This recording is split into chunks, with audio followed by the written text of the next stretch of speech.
उत्पत्ति की पुस्तक के 14वें अध्याय को आप अपने सामने रख लीजिए। 14वां अध्याय 24 वचनों से लिखा गया है।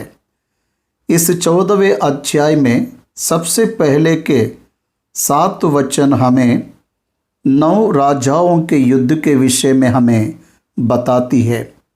8वां वचन से लेकर 13वां वचन तक देखने पर हमें अब्राम का भतीजा लूत उस युद्ध में प्रजा के साथ बंधुआई में चला गया, बंदीगृह में चला गया, यह हम देखते हैं। जिसके बाद अब्राहम को समाचार दिया गया, तब अब्राहम ने अपने घर के 318 शिक्षित को लेकर उन राजाओं का पीछा कर उसके भाई के बेटे लूत को उसकी प्रजा को वापस लौटा ले आया। उस संदर्भ में परमेश्वर यहोवा ने उसको दी हुई विजय के द्वारा उसे दर्शन देने के लिए यीशु मसीह के स्वरूप में रहने वाला मलिकिसेदेक शालोम के राजा ने अब्राहम से भेंट की। वहाँ पर अब्राहम मलिकिसेदेक को दशमांश दे रहा है। सदोम के राजा ने अब्राहम से कहा, धन को अपने पास रखकर मनुष्य को मुझे दे तो काफ़ी है। परंतु अब्राहम ने इस बात को ना मानी। तू मेरे कारण धनी हुआ ऐसा न कहने पाए, इसलिए मैं ना सूत को ना जूती के बंधन को मैं ना लूँगा। मेरे साथ युद्ध में आए हुए जवानों को और उनका बाग जो मेरे साथ रह गए थे, एरकोल और मम्रे को अपना अपना बाग दे दे। मुझे तो आवश्यकता नहीं है, ऐसा कहा। मनन में हम देखेंगे यह अध्याय हमें बहुत सी आत्मिक बातों को सिखाती है। 14वें अध्याय के पहले वचन से यदि हम पढ़ेंगे तो 4 राजाओं ने 5 राजाओं के विरुद्ध युद्ध किया। कारण यही है कि 13 साल वे लगान देकर एक ही साथ 13वें साल में उनके विरुद्ध उठे। कर्दोलोमेर या राजा एलाम का शासन प्रबंध कर रहा है। वह महाराजा है। उनके साथ रहने वाले और उनके विरुद्ध उठने वालों के बीच युद्ध हुआ। देखिए, शिनार के राजा अमरापेल, एल्लासार के राजा आरिक, एलाम के राजा कर्दोलोमेर, गोइम के राजा तीदाल, इन राजाओं ने 5 राजाओं का सामना किया, पीछा किया। तब तक उन्होंने कुछ विजय हासिल कर लिया था। राजा कर्दोलोमेर उसने राज्य के अधिकार से बचे हुए लोगों समांतर कर दिया। 5 राजाओं ने मिलकर उनके विरुद्ध प्रांति बांधी। उनमें सदोमा के राजा बेरा, अमोरा के राजा बिरशा, अदमा के राजा शेनाब, सबोइम के राजा शोमेबेर, सोआर के बेला राजा कहलाता है। इन 5 से उन 4 ने युद्ध किया। इसे 9 किंग्स वार कहते हैं। 9 राजाओं का युद्ध। 12 वर्ष तक तो ये कर्दोलोमेर के अधीन रहे, पर 13वां वर्ष में वे उनके विरुद्ध उठे। उन सबों ने मिलकर युद्ध किया हुआ स्थान सिद्धिम नाम तराई में, जहाँ लसार के गड्ढे ही गड्ढे हैं, वहाँ पर इकट्ठे हुए।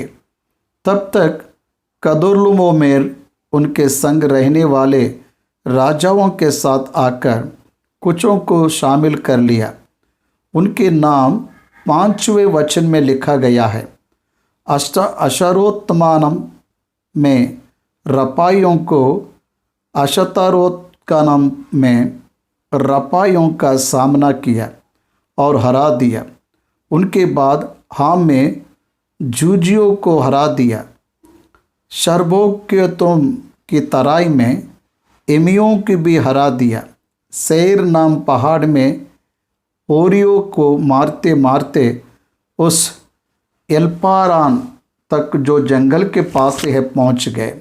वहाँ से लौटकर एनमीशापात को आए जो कादेश भी कहलाता है, और अमालोकियों के सारे देश को, उन एमोरियों को भी जीत लिया जो असांतोमार में रहते थे, उन्हें भी मारा।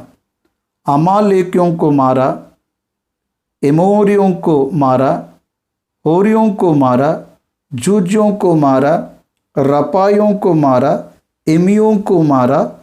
तब तक उसने 6 जातियों के लोगों को हासिल कर लिया था। इसलिए यह कदोर्लाओमर राजा हमें बहुत ही बलवान दिखाई देता है। यह विजय पाते हुए आ रहा है। उस घटना में किए हुए युद्ध में लूत भी एक विक्टिम के समान बन गया, शिकार बन गया।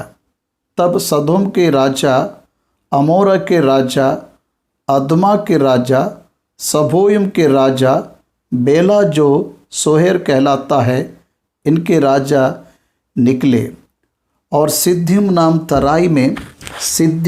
तराई में उनके साथ, अर्थात इन 5 राजाओं ने 4 राजाओं के साथ एलाम के राजा कदोर्लाओमेर, गोइम के राजा निदाल, शिनार के राजा अमरापेल और एल्लासर के राजा आयरोक के साथ, उन चारों के साथ इन 5 ने युद्ध किया।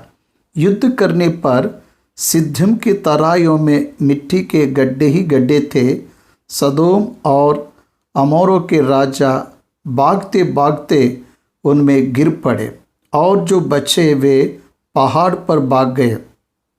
तब वे सदोम और अमोरा के सारे धन और भोजन वस्तुओं को लूट लाट कर मनुष्यों को दास बनाकर चले गए। और अब्राहम का भतीजा लूत जो सदोम में रहता था, उसको भी धन समेत वे लेकर चले गए। यह घटना घटी। पवित्र आत्मा परमेश्वर यहाँ पर क्या बात कर रहा है? परमेश्वर के संतान को क्या सीखना है? इस समाज में संभवित होने वाले कुछ सामाजिक परिस्थितियाँ विश्वासी पर भी अपने प्रभाव को दिखाती है।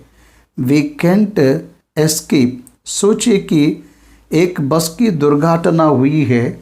उस बस में सभी अविश्वासी रह सकते हैं। यदि एक विश्वासी, तो वह एक विश्वास भी उनके साथ की परिस्थितियों का सामना करता है।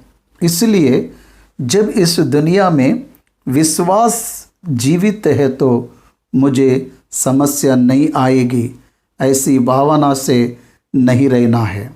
समाज में रहने वाली परिस्थितियाँ हम पर प्रभाव दिखाती है। अब्राहम के समय में अकाल पड़ा, वह मिस्र को चला गया।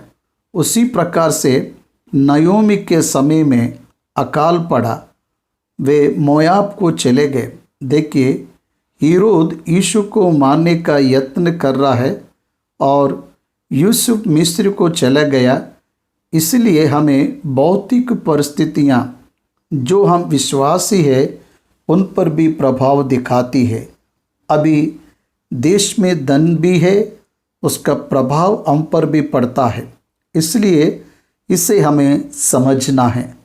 ऐसे समय में ही एक दूसरे को प्रोत्साहित कर बचाए रहना यही कलीसिया का कर्तव्य है। लूत विश्वासी है, अब्राहम भी विश्वासी है। लूत पर समस्या आई जब बंदीगृह में डाला गया, तब अब्राहम ने सहायता की। यह हमें मसीह कलीसिया में सीखने वाली विशेष बात है। एक की आवश्यकता के समय में एक की समृद्धि का उपयोग हो, इसलिए परमेश्वर उन्हें समृद्धि देता है। परमेश्वर का पैटर्न ऑफ गिविंग कैसा होता है कि परमेश्वर ने हमें दिया, ये हमारे अकेले के लिए नहीं, उसे बांटने के लिए हमें देता है। शेयरिंग, दूसरों से बांटने के लिए। यीशु ने 5 रोटी और 2 छोटी मछलियों के विषय 12 चेलों को दे दिया। उन्होंने दूसरों को बांटना प्रारंभ किया और वह विस्तृत होता गया। अपने पास उन्होंने रख नहीं लिया, उसे बांटना शुरू किया। वह विस्तृत होता गया। इसलिए विस्तृत होना यह दूसरों को बांटने के लिए है, परंतु अपने पास रखने के लिए नहीं है। यह मसीह कलीसिया को सीखना है। प्रभु पर विश्वास रखने वाले दूसरे भाइयों के प्रति और उनके समस्याओं में हमें शामिल होना है। उन्हें उस समस्याओं से निकालने के लिए हमें सिद्ध मन रखना आवश्यक है। अब्राहम ने यही किया। तब एक जन जो भागकर बच निकला था, उसने जाकर इब्री अब्राहम को यह समाचार दिया। अब्राहम ममरे में है। ममरे और एशकोल ये दोनों भाई हैं। उन्होंने अब्राहम के साथ मित्रता रखी। अब्राहम से मिलजुल कर रह रहे हैं। हो सकता है वे मिलकर व्यापार कर रहे हैं या फिर खेती कर रहे हैं। उनके पास 318 यूथ है। वे निपुण और कौशल है।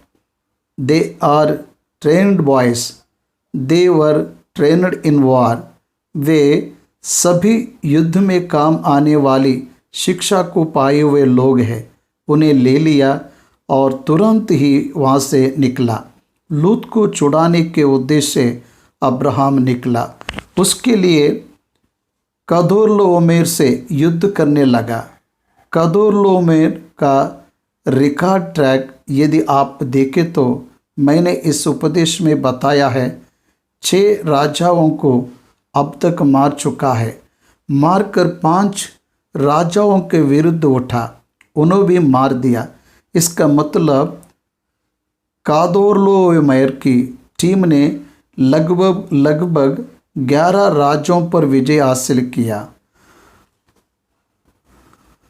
बर्बारियंस नेचर, बर्बारियंस का धर्म, बर्बारियंस की नीति अर्थात चुरा लेना, आहार के पदार्थों को चुरा लिया, ह्यूमन रिसोर्स को चुरा कर मनुष्यों को बंदी बनाकर बंदीगृह में डाल दिया। सभी कीमती वस्तुओं को भी चुरा लिया। सभी कीमती वस्तुओं को भी चुरा लिया। देश को तितर बितर कर चले जा रहे हैं। इसे आप देखेंगे तो अब्राहम बलवान शत्रुओं से मिलकर मुकाबला करने के लिए सिद्ध हुआ। भाइयों का प्रेम कितना महान है। एक बार आप देखिए, उसके भाई के लिए, उसके भाई के बेटे लूत के लिए अब्राहम संपीड़ित हुआ, स्पंदित हुआ। हम विश्वासी होकर स्पंदित हो रहे हैं क्या? एक भाई यदि परेशानी में है, एक भाई यदि समस्या में है, तो सुख से रहने वाले हम किस प्रकार की भावना को उनके प्रति रखते हैं? एक बार हमें अपने आप को परखना है। अब्राहम ने तो युद्ध करने वाली इसी भावना को व्यक्त किया। 13वां वचन में विशेष समाचार को पाया हुआ वह एमोरी के ममरे स्थल में सिंदूर के वृक्ष में अब्राहम एशकोल और ममरे के साथ वाचा बांधकर जीवित रहने वाले संदर्भ में यह सुनकर कि उसका भतीजा बंधुआई में गया है, अब्राहम ने अपने 318 शिक्षित युद्ध कौशल में निपुण दासों को लेकर दान तक उन राजाओं का पीछा किया, दान तक उन राजाओं का पीछा किया। भतीजा के लिए युद्ध करने वाला और इन भाइयों का प्रेम हमें यहाँ पर देखना है। अपने दासों के अलग अलग दल बांधकर रात को उन पर चढ़ाई कर कर उनको मार दिया और होबा तक जो दमिश्क की उत्तरी ओर है उनका पीछा किया। वह सारे धन को अपने भतीजे लूत और उसके धन को और स्त्रियों को, सब बंधुओं को लौटा ले आया। अब्राहम कदोर्लाओमेर और उसके साथी राजाओं को जीत कर लौट कर आ रहा है, परमेश्वर ने उन भाइयों के प्रेम का सम्मान किया। उन 5 राजाओं को अब्राहम के हाथों में सौंप दिया। उनके पास कितनी महान सेनाओं की संख्या है हमें नहीं पता, परंतु कम सेनाओं से 318 शिक्षित जवानों से अब्राहम अपनी योजना से युद्ध करके उन्हें जीतकर बंधुआई में रहने वाले लूत को वापस लेकर आ सका। लूत बंदीगृह में ना जाते हुए लूत बंधुआई में ना रहने के लिए अब्राहम ने सहायता की।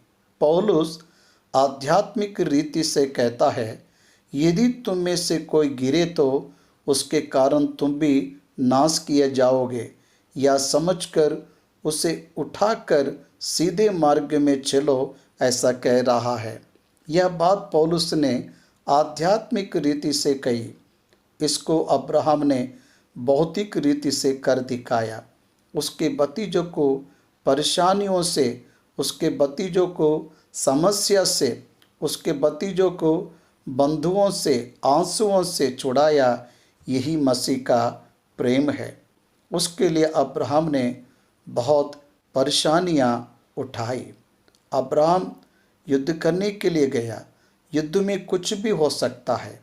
उसकी ओर ध्यान नहीं दिया, उसकी ओर ध्यान नहीं दिया। भतीजे के प्रेम ने आर्थिक विषयों पर ध्यान ना दिया। भतीजे का प्रेम भौतिक हानियों को ही देखता है। भतीजे को छुड़ाना ही प्राथमिकता के रूप में काम करता है। ये हमें सीखने वाली बात है। 17वां वचन, तब सदोम का राजा शावे नाम तराई में, जो राजा की भी कहलाती है, उससे भेंट करने के लिए आया। अब्राहम से भेंट करने के लिए आया। भागा हुआ यह राजा, इसने समझ लिया लूत के लिए अब्राहम ने युद्ध करके अपने बंधुओं को, सारे धन को वापस ले लिया। सदोम के राजा ने कभी सोचा नहीं कि वे वापस लौटकर आएंगे। खोया हुआ फिर मिलेगा करके नहीं सोचा, परंतु परमेश्वर ने उन्हें खोया हुआ सब कुछ वापस दे दिया। जो कुछ नाश हुआ वह सब परमेश्वर ने उन्हें दे दिया। जिस किसी व्यक्ति का हानि हुआ है, उस हानि को रिकवरी करने वालों की इस भावनाओं में परमेश्वर के संतान को हमेशा रहना है और इस सोच को भी रखना चाहिए। तब शालेम का राजा मेल्किसेदेक रोटी और दाखमद ले आया। शालोम के राजा मेल्किसेदेक शांति का राजा कहलाता है। या परम प्रधान ईश्वर का याजक था। याजक भी है और राजा भी है। मसीह के स्वरूप में रहने वाला मल्कीसेदेक के 2000 साल बाद मसीह आया, परंतु पवित्र आत्मा परमेश्वर ने मल्कीसेदेक के विषय लिखते समय क्या बता रहा है?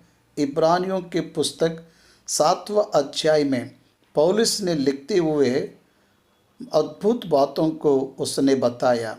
यह मल्कीसेदेक परमेश्वर के पुत्र यीशु मसीह के स्वरूप में रहने वाला है। कैसे? यदि मैं बताऊं तो 5 प्रकार के चिन्ह बताए गए। आदि और अंत को ना रखने वाला, आदि और अंत को ना रखने वाला, जिसका ना माता ना पिता है, जिसकी ना वंशावली है, माता नहीं है, पिता नहीं है, वंशावली नहीं है, आदि नहीं है और अंत नहीं है। जिसका ना आदि ना अंत है, वह एक ही है, परमेश्वर का पुत्र। इसलिए मल्कीसेदेक परमेश्वर के पुत्र यीशु मसीह के स्वरूप में है या सर्वदा याजक बना रहता है, ऐसा लेखों में बताया गया है। इब्रानियों की पुस्तक 7वां अध्याय पहले वचन से लेकर 3 वचन तक यदि हम देखेंगे तो मल्कीसेदेक के विषय में क्या लिखा गया है। जब इब्राहिम राजाओं को मारकर लौटा जाता था तो इसी ने उससे भेंट करके उसे आशीष दी। परमेश्वर यहोवा के प्रतिनिधि के रूप में आया, शालोम का राजा रहा। यह एक रहस्यमय जीवन को रखने वाला व्यक्ति है, राजा भी है और याजक भी है। इसलिए पुराने नियम में याजक और लेवी यहूदा के रहने वाले हैं। वो लोग अलग है और ये लोग अलग है। परंतु जब नया नियम में आते हैं, परमेश्वर के सामने याजक भी, प्रजा का राजा भी यीशु मसीह ही कहलाता है। इसलिए याजक और राजा कॉम्बिनेशन यीशु मसीह का ही है। उसके स्वरूप में रहने वाला ही मलिकिसेदेक है। अपने नाम के अर्थ के अनुसार धर्म का राजा, शालोम का राजा अर्थात शालेम का राजा अर्थात शांति का राजा है, जिसका ना पिता ना माता ना वंशावली, जिसके ना दिनों का आदि है और ना जीवन का अंत है। ना जीवन का अंत है, वह परमेश्वर के पुत्र के स्वरूप ठहरा, यीशु मसीह के स्वरूप ठहरा। इसलिए यीशु मसीह के स्वरूप में ठहरा हुआ एक राजा, एक मिस्टीरियस पर्सनालिटी, उस दिन अब्राहम को मिलने पर अब्राहम उसको यीशु मसीह के स्वरूप में ठहरा हुआ जानकर दशमांशों को चढ़ाया। उत्पत्ति के 28वें अध्याय में बेतेल के अनुभव के बाद याकूब ने परमेश्वर से विनती करके कहा, मैं तुझे दशमांशों को दिया करूँगा। और यहाँ पर याजकों को दशमांश देकर परमेश्वर को दशमांश दिया करके इस भावन में रह गया। परमेश्वर के प्रतिनिधि के रूप में शालेम का राजा मलिकिसेदेक 14वें अध्याय में हमें दिखाई देता है। उसे आशीष देने का अधिकार है, परंतु उसने अपने नाम से आशीष ना दी, परंतु यहोवा के नाम से, सृष्टिकर्ता परमेश्वर के नाम से अब्राहम को मलिकिसेदेक ने आशीष दी। 19वां वचन, और उसने अब्राहम को यह आशीर्वाद किया कि परम प्रधान ईश्वर की ओर से, जो आकाश और पृथ्वी का अधिकारी है, तो धन्य हो। आपके जीवन में और मेरे जीवन में इस प्रकार की आशीष को हमें चाहना है। याकूब ने लाबान से ली हुई आशीष नहीं, याकूब ने इसहाक को धोखा देकर ली हुई आशीष नहीं, परम प्रधान परमेश्वर, सर्व सृष्टिकर्ता परमेश्वर को मुझे आशीष देना है, ऐसी भावना मुझ में रहना है, आप में रहना है। परमेश्वर ने ही अब्राहम को आशीष दी। मलिकिसेदेक ने परमेश्वर के नाम से अब्राहम को आशीष दी। और धन्य है परम प्रधान ईश्वर, जिसने तेरे द्रोहियों को तेरे वंश में, तेरे वश में कर दिया है। अब्राहम ने अपनी शक्ति से, अपने जवानों के बल से 5 राजाओं पर विजय हासिल नहीं किया।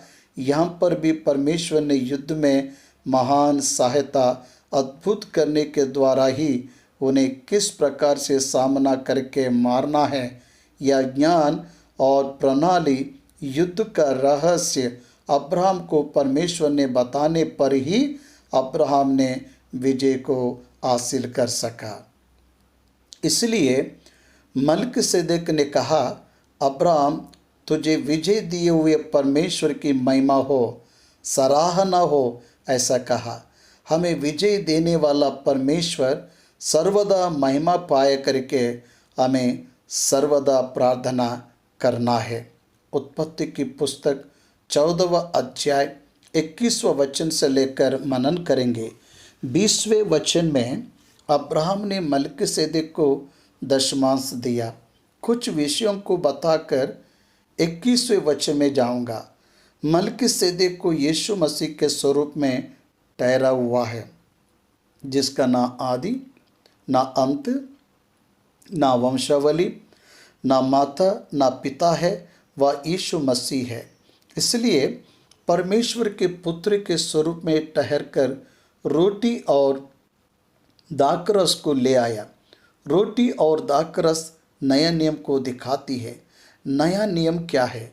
यीशु मसीह के लहू में मनुष्य के पापों को धोया जाना, यीशु के नाम में उचित पाप की क्षमा, यीशु के शरीर के घावों में विश्वास की बहुत ही चंगाई है।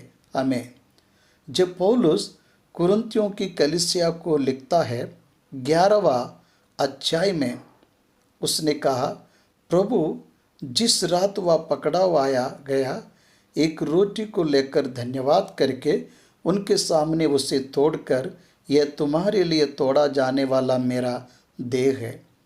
यीशु का देह मनुष्यों के लिए तोड़ा गया। एक कटोरे को हाथ में लिया, तुम्हारे लिए बहाए गए नहीं वाचा है। नया नियम यीशु मसीह के लहू द्वारा बनाया गया, पुराना नियम प्राणियों के लहू के द्वारा बनाया गया।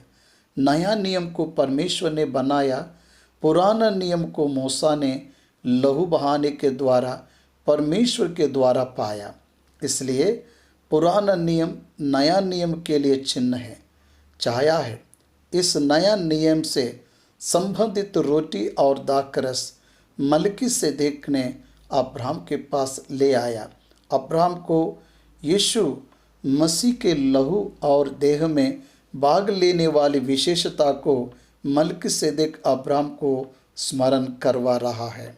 वह धन्यवाद की होकर अब्राहम ने उसको सबका दशमांश दिया।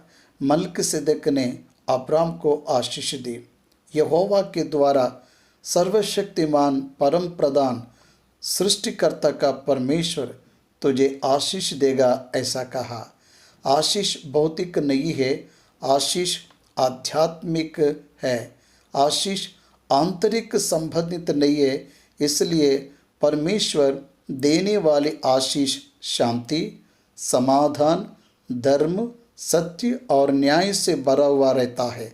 इसलिए मनुष्यों ने नहीं, उसके स्वयं के प्रयत्न, युक्ति और शक्ति ने नहीं, परमेश्वर ने अब्राहम को आशीष दी। इसलिए यह अब्राहम के लिए आनंद का कारण बना।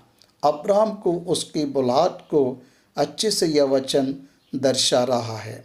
इस विशेषता की तुलना करके देखने पर परमेश्वर उसके संग है। यह बात समझने के लिए उपकृत है। यहोवा के हाथों तूने विजय को हासिल किया है। तुझे जय देने वाला परमेश्वर यहोवा ही है। ऐसा मलकीसेदेक ने विजय के रहस्यों का वर्णन अब्राहम को बताया। एक बात को स्मरण रखिए, जो कुछ मनुष्य पा रहा है वह परमेश्वर के अनुग्रह के द्वारा ही है। तो भौतिक रीति से परमेश्वर अपने अनुग्रह को मनुष्य को दे रहा है। इन संदर्भ में भौतिक संबंधित कुछ सबूत दिखा रहा है। उदाहरण, परमेश्वर आशीष देता है। वह आशीष मनुष्यों के द्वारा हम तक को पहुंचती है। पवित्र शास्त्र को परमेश्वर ने दिया, परंतु मूसा ने उसे ले आया। वहाँ पर मनुष्य दिखाई देता है। इस्राएली प्रजा को 40 साल बिना युद्ध परमेश्वर नहीं बचाया, परंतु सुलेमान को वहाँ पर राजा जैसा दिखाया। इसलिए परमेश्वर के काम करने पर भी कुछ भौतिक परिस्थितियाँ वहाँ पर दिखाई देती है। उसी प्रकार से यहाँ पर मलकीसेदेक एक मनुष्य के समान दिख रहा है, परंतु आशीष परमेश्वर की ओर से आ रहा है। इसलिए तो परमेश्वर के द्वारा आशीष पाएगा। तुझे मिला हुआ विजय परमेश्वर ने ही दिया है। विजय को परमेश्वर ने दिया, परंतु विजय लाते हुए 3 भाई दिखाई दे रहा है, आनेर, एस्कोल, ममरे और अब्राहम के साथ रहने वाले 318 का समूह। वे युद्ध कर रहे हैं ऐसा दिखाई देता है, परंतु युद्ध को परमेश्वर ने ही किया है। युद्ध का प्रतिफल परमेश्वर ने दिया, यह हमें कभी नहीं बोलना है। उसके बाद 21 वचन में, तब सदोम के राजा ने अब्राम से कहा, मनुष्यों को तो मुझे दे, और धन को अपने पास रख। सदोम का राजा बहुत धन्यवाद दिखा रहा है। उसने परिवार को पाना चाहा। उसने खोई हुई संपत्ति फिर वापस लेना ना चाहा। ध्यान दीजिए, अब्राहम ने परमेश्वर को धन्यवाद दिया। अब्राहम को सदोम के राजा ने धन्यवाद दिया। कितना अजीब है। देखिए, अब्राहम ने परमेश्वर को धन्यवाद करके दशमांश दिया तो तुरंत ही उसे विस्तार लाभ का अवसर वहाँ पर आ गया। सदोम के राजा ने अब्राहम से कहा, धन तो अपने पास रख, परंतु मनुष्यों को मुझे दे दे। अब्राहम धर्मी है। अब्राहम ने उस विषय को ना माना। अब्राहम धन के प्रति, संपत्ति के प्रति इस प्रकार की सोच को रखता है। बहुत स्पष्ट रूप से हर विश्वासी को धन के प्रति अच्छे विचार, उत्तम विचारों को रखना है। दुनिया को धन का दास नहीं बनना है। धन को विश्वासी का दास बनना है। याद रखिए, धन के अधीन रहने वाला धन का दास बनता है। धन का शासन करने वाला ही परमेश्वर का दास बनता है। जब धन अपने अधीन रहता है, वह अच्छा दास बनता है। हमें उसका मालिक बनकर उसका उपयोग करना है। परंतु धन को यदि मालिक बनाए तो वह बुरा मालिक बन जाता है। यह अब्राहम जानता है। अब्राहम का हृदय धन के प्रति आशा लगाए नहीं है, इच्छा नहीं है। आशीष के प्रति आशा है, परंतु आया हुआ धन आशीष है, यह भावना अब्राहम में नहीं है। ये कितनी मसीह लोगों में है। धन को पाना, संपत्ति को पाना विशेष नहीं है, पाने वाला मार्ग विशेष है। इसलिए how you are earning is important, how much you earned is not important. तुमने कितना कमाया या नहीं, परंतु कैसे कमा रहे हो, यही प्रश्नार्थक है। यही कंसिडरेशन है, कंसिडरेशन में लिया जाता है। इसके द्वारा ही तुम्हें प्रतिफल मिलेगा या दंड मिलेगा या निर्णय लिया जाएगा। इसलिए अब्राहम को सदोम के राजा ने अपनी सारी संपत्ति को, आक्रमित धन को फिर वापस लाया हुआ सब देने के लिए इच्छुक हुआ। मनुष्यों को मुझे दे तो काफ़ी है, ऐसा कहा। उसकी प्रजा को सदोम का राजा कितना प्यार करता है। प्रजा मिल जाए, धन चल भी गए तो भी कोई बात नहीं, धन मुझे नहीं चाहिए, पीपल आर माई वेल्थ, ऐसा सोचा। अब्राहम और भी धर्मी था। अब्राहम तो जो कुछ तेरा है उसमें से ना तो मैं एक सूत और ना जूती का बंधन ना कोई और वस्तु लूँगा, कि तू ऐसा ना कहने पाए कि अब्राहम मेरे कारण धनी हुआ, कि तू ऐसा ना कहने पाए कि अब्राहम मेरे कारण धनी हुआ। अब्राहम ने एक निंदा को अवसर देने के लिए भी इच्छा ना की।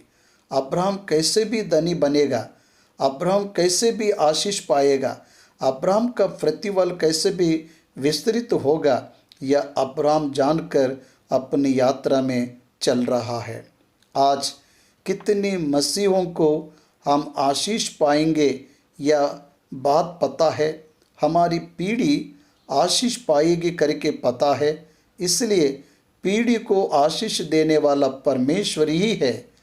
यह जानकर धन के पीछे ना दौड़ते हुए परमेश्वर की इच्छा को जानने वालों के समान, फेवर्स को जानने वालों के समान, दया को पाने वालों के समान जीवन बिताना बहुत ही आवश्यक है। मेरे ग्रैंडफादर एक डेनेरी चेयरमैन थे। जब वह परमेश्वर की सेवा कर रहे थे, भारत देश पर ब्रिटिश का शासन था। उनका जन्म 1901 में हुआ। 1947 अर्थात 47 साल की उम्र होने तक वह ब्रिटिश के लोगों को और उनके शासन को जानने वाले व्यक्ति थे। उन्हें आंध्र की भाषा में विस्तार लगाव है।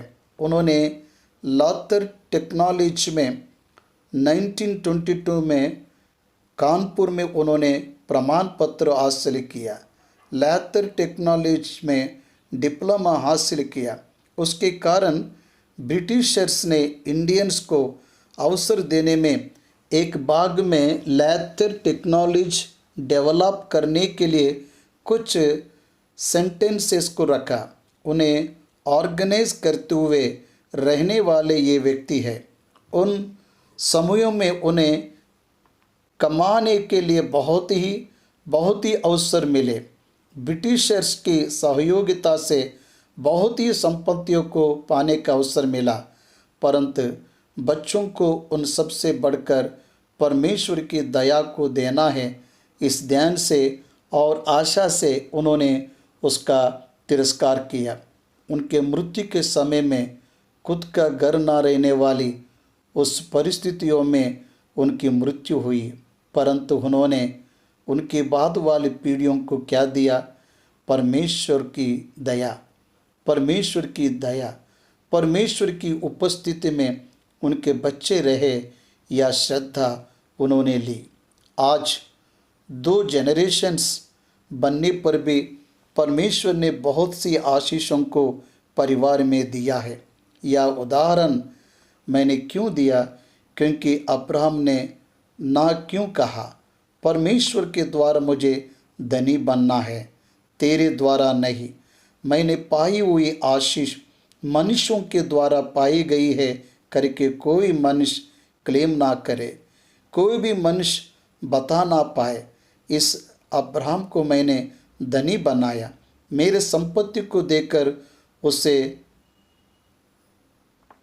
दिन मैंने यदि ऐसा ना किया होता तो अब्राहम धनी ना बनता था, ऐसा बताने के लिए अनुमति देने के लिए भी अब्राहम ने ना माना।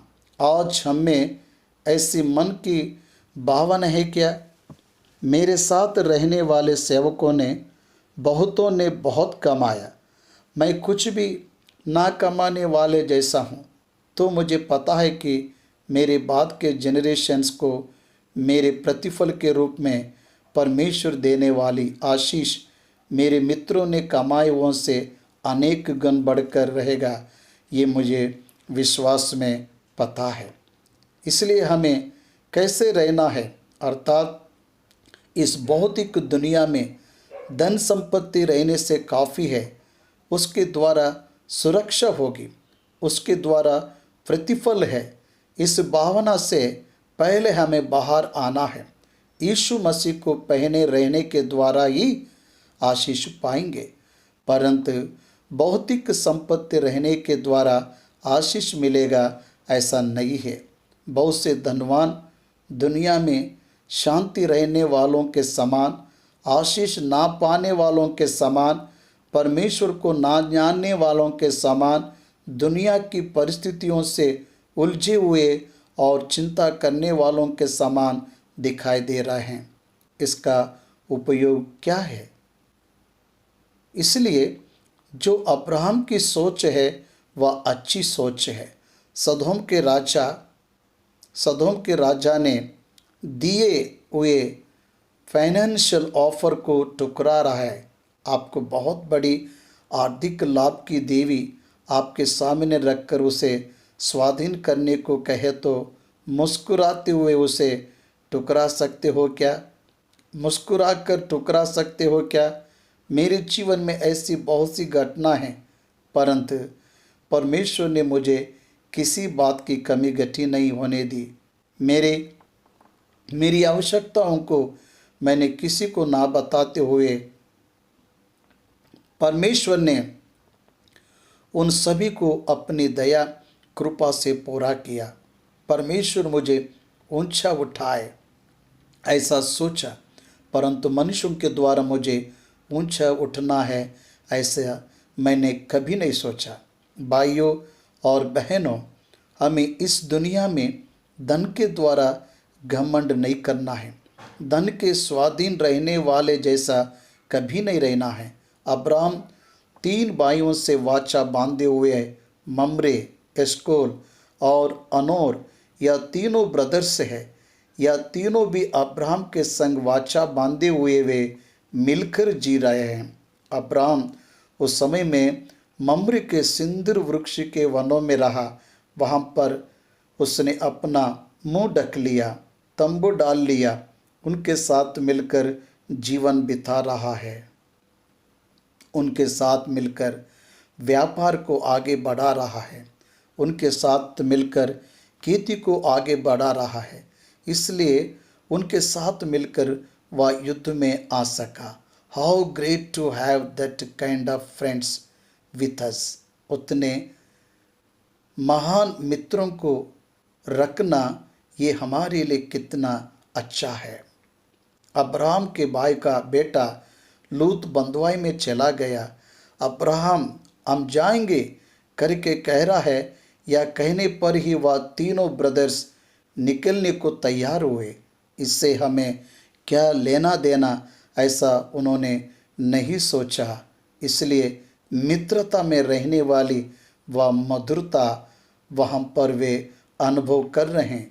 प्रभु के बच्चे, उनकी मित्रता कितनी मधुर होती है उन्हें समझ आया। अब्राहम की मित्रता ने ममरे में, एशकोल में, अनोर में अब्राहम के प्रति ममता को अद्भुत रीति से बढ़ाया। इसलिए वे भी युद्ध के लिए निकल गए। अब्राहम के घर निपुण सेना है, 318 जवान लोग। उनमें से एक को भी ना खोते हुए अब्राहम ने युद्ध में विजय हासिल किया। अब्राहम के युद्ध में विजय पाने का कारण परमेश्वर ही है।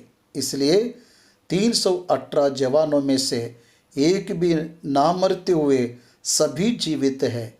इसलिए परमेश्वर के बच्चे परमेश्वर के प्रेम से, परमेश्वर के कामों के करने के लिए, परमेश्वर की इच्छा को पूरी करने के लिए परमेश्वर उनके साथ रहेगा। यह बात यहाँ पर हमें समझ आ रहा है। तब अब्राहम परमेश्वर के सामने, मेरे हाथों को उठाकर मैं शपथ खाता हूँ, मैं तुम में से कुछ ना लूँगा, ऐसा कहा। परमेश्वर के सामने हाथ उठाकर क्यों शपथ खाना है? कहने पर अब्राहम की सोच है कि परमेश्वर मुझे देख रहा है, परमेश्वर मुझे देख रहा है, मैं परमेश्वर को देखते हुए शपथ खाता हूँ।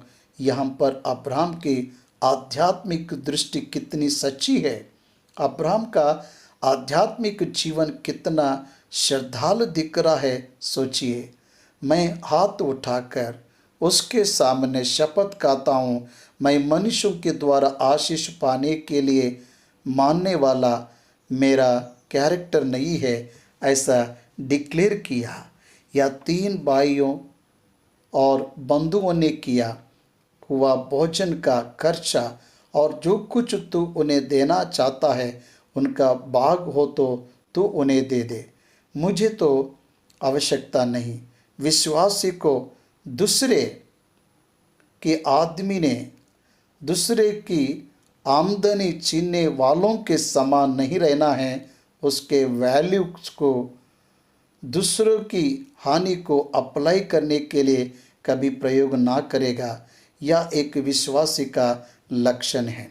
इसलिए सदोम का राजा जो कुछ देना चाहे तो वह भाग ममरे, एशकोल और आनेर को दे सकता है, उसे तो नहीं चाहिए।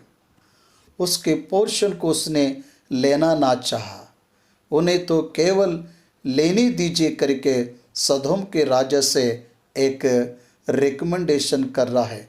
उस रिकमेंडेशन में जस्टिस है, न्याय है। उन्होंने युद्ध में भाग लिया, परंतु उनका हक उन्हें देना है। अब्राहम धन के प्रति किस भावना को रखता है? जब हम देखता है तो हम भी धन की अपेक्षा ना रखते हुए विश्वास के समान जीने के आदत हमें रखना है।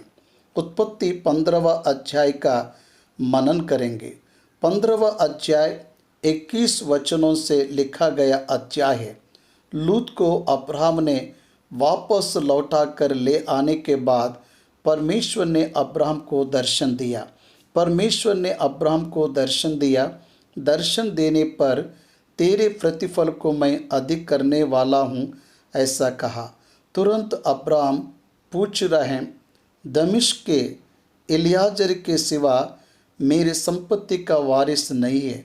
परमेश्वर कह रहा है, मैं तुझे पुत्र को दूंगा, वही तेरा वारिस होगा। परंतु यह दमिश्क का एलियाजर तेरा वारिस ना होगा, यह तुझे जानना है। तेरा वंश आकाश के तारागणों के समान, धूल के किनकों के समान मैं बढ़ाऊंगा, ऐसा परमेश्वर ने कहा। परमेश्वर ने बताई हुई बात पर अब्राहम ने विश्वास किया। परमेश्वर ने उस विश्वास को धर्मी के रूप में चुना। परमेश्वर ने अब्राहम के विश्वास को अब्राहम के धर्म के रूप में चुना। उसके बाद परमेश्वर अब्राहम से बात करते हुए, मैं वही हूँ जो तुझे कसदियों के देश से बाहर ले आया, इसलिए मैं तुझे आशीष दूंगा, ऐसा कहा। अब्राहम ने परमेश्वर से कहा कि हे प्रभु यहोवा, मैं कैसे जानूं? ऐसा कहने पर एक चिन्ह को भी अब्राहम को दिया। अब्राहम ने 3 वर्ष की कलोर, 3 वर्ष की एक बकरी, 3 वर्ष का एक मेंढा और एक पिंड और एक कबूतर का बच्चा ले। इन सभी को लेकर उसने बीच से 2 टुकड़े कर दिया और टुकड़ों को आमने सामने रखा। जब सूर्य अस्त होने लगा तब अब्राहम बारी नींद में, महा अंधकार और भय में, तब एक अंगूठी जिसमें से धुआं उठता था और एक जलता हुआ पलीता देख पड़ा, जो उन टुकड़ों के बीच में से होकर निकल गया। वहाँ पर उस दिन यहोवा ने अब्राहम से वाचा बांधी। अब्राहम को उसी दिन बताया, तेरे वंश पराए देश में 400 साल रहेगी, वहाँ पर वे अधिक विस्तरित होकर, अधिक आशीष पाकर फिर वापस आएंगे। 400 साल वे दास बनकर रहेंगे। जिसने उन्हें दासत्व में लिया, उन्हें मारकर वे बाहर आएंगे करके अब्राहम को बताया। अब्राहम की चौथी पीढ़ी बाहर आएगी, ऐसा कहा। अब्राहम, इसहाक, याकूब, अब्राहम का पुत्र इसहाक, इसहाक का पुत्र याकूब, याकूब के 15 वर्ष के आयु में अब्राहम मर गया। अब्राहम मरने के बाद चौथी पीढ़ी, अब्राहम मरने के बाद चौथी पीढ़ी मूसा है।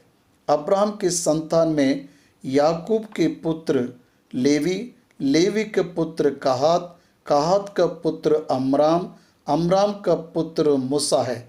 इसलिए अब्राहम के मरने के बाद चौथी पीढ़ी के मूसा के समय में वे बाहर आएंगे, अधिक संपत्ति को लेकर वापस आएंगे, ऐसा परमेश्वर ने अब्राहम से पहले ही कहा। अब्राहम को बिना बताए मैं रह नहीं सकता, ऐसा परमेश्वर ने सोचा। उसके बाद जब हम देखते हैं 10 जातियों की प्रजा ने कनान के भूभाग में रहने वालों को परमेश्वर अब्राहम के संतान को सौंपने जा रहा है, ऐसा कहा। अब्राहम के समय में जीने वाले, उसके अगले समय में जीने वाले केनियों, कनिज्जियों, कदमोनियों, हित्तियों, परिज्जियों, राइयों, एमेरियों, कनानियों, गिर्गिशियों और यबूसियों या 10 जातियों की प्रजा को तुझे सौंपे जाएंगे। उन्हें मार देंगे, उनका पीछा करेंगे, मार देंगे, मार दोगे। उनमें से स्वाधीन ना रहने वालों को दास बनाओगे। कनान के पूरे भूभाग को तेरा वंश हासिल करने वाला है, ऐसा परमेश्वर ने कहा। तब अब्राहम ने विश्वास किया। मूसा के बाद आया हुआ यहोशू ने कनान के भूभाग को 12 गोत्रों की प्रजा को बांट दिया। स्वयं के निजी भाग को उन्होंने पा लिया। वे उनसे अलग ना हो जाए, इसलिए 50 साल स्तुति के ध्वनि के साल में मूसा ने प्रवेश किया। एवरी 50 ईयर्स, हर 50 साल में स्वयं स्वास्थ्य, स्वतः का स्वास्थ्य फिर वापस लौटकर घर चला जाता है। इसलिए इस्राएली भूमि को सर्वदा आक्रमित नहीं कर सकते, 50 साल में ही कर सकते हैं। हर 50 साल में स्तुति का वस्त्र आता है। उसी स्तुति के वस्त्र में उनकी संपत्ति उन्हें वापस आ जाती है। सुलोमन के समय के मात्र 30% ही कनान पूरी रीति से आकर स्तुति कर पाए। यीशु मसीह के द्वारा आगमन में कनान भूभाग को इस्राएलियों को निज भाग के रूप में उचित रीति से परमेश्वर बांट कर देने वाला है। इसलिए अब्राहम ने बांधी हुई वाचा को परमेश्वर पूरा करते जा रहा है करके बाइबल का इतिहास हमें स्मरण करवा रहा है।